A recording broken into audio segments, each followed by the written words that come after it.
Napansin mo rin ba yung sarili mo na hindi ka na nagpo-force ng connection?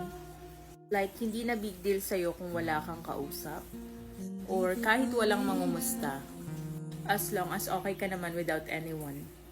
Have you been in the position na you're avoiding a lot of people lately? Kasi okay lang maramdaman mo na malungkot ka.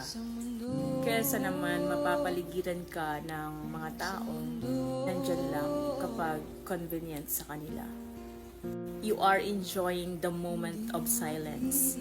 At masasabi mo sa sarili mo na, this is me protecting and choosing myself over validation and pleasing everyone that surrounds me.